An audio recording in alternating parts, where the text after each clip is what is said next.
soomaalidu dhowr shay intay ka xoroobayso iyana dulligan way ku jiraysaa.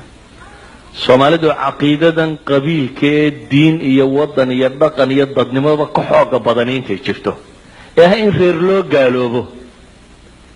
gaalkii ingiriis reer baa loo raaco dad kale loo laayay. waxay soomaalidu xornimo doon lahayd reer baa lagu dumiyey. waxay dawlad yeelatay reer baa lagu dumiyey. waxa iminka axmaaro wada reer baa lagu wadaa. waxa la idan caqiida taala ah reernimadu qofka Soomaaliga inay kala qaalisan tahay dawladnimada, dadnimada, diinta, caqiidada wax walba.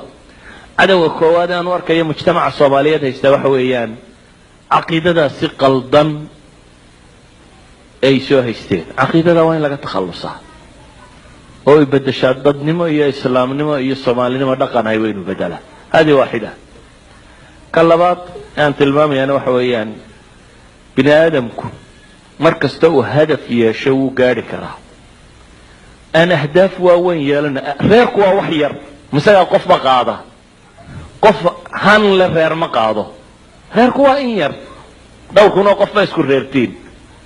dhowr kun oo qof wax madaxnimadooda iyo hogaankooda iyo inta la raadiyo ma xataa dadka hogaanka doonaya waxay ahayd inuu han jiro, han weyni inay dadku yeeshaan oo ah war dunida inaan wax ka bedelo ka fakara. geeskii yaraa inaynu sii tunno intaynu ka fakarayno. caalamka bashar baa maamula, bashar baanaynu nay. idan inuu hankeenu weynaado aynaynu dunida wax ka bedelay inaan ka fakarnee tobankan madmadooba geeska joogaa uun qaybqaybintooda waxba tari mayso. dad han le aan noqono. ثالثا waxaan leeyahay diinteenna aan dib ugu noqono oo islaamnimadeenna qaadano. رابعا waxaan leeyahay dadkani intay midoobi karaan ha midoobaan oo ha la isku dayo war haddii waxaynu ku kala qaybqaybsanay jira waxaynu wadaagnaa jiro oo badan waxaynu wadaagno oo badan baa jira.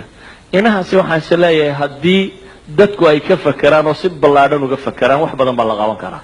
laakiin inta fikraddu ku kooban tahay reer hebel dhulka ma geliye hadda reer hebelkan dhulka wax gelinaya isagu waxba ma helo waa inuu ka kala dhinto waxaan uu ku faraxsan yahay. haddii xataa reerku wax noqon lahaa waxba bay noqon lahaydeen reerkan kaluun baa dhulka gelisay adigu waxba kuma kordhin ciidu markaasii dhimatay. laakiin baga ma iga dhimasho badatay weeyaan intaynu doonaynaa. shan ma anaga naga dhintay idinna boqol baanu idinka dilay.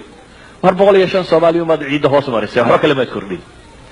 idan waxaan aan ku koobaya wax weeyaan haddii han iyo islaamnimo iyo vision iyo qiyaadaad aragtidaa leh ay soo baxaan waa wax fudud in wax la bedeli karo. xaaladkeen ku noolay xaalada ka xun baana dunidu soo marto wax laga bedelay. wallahu a'lam.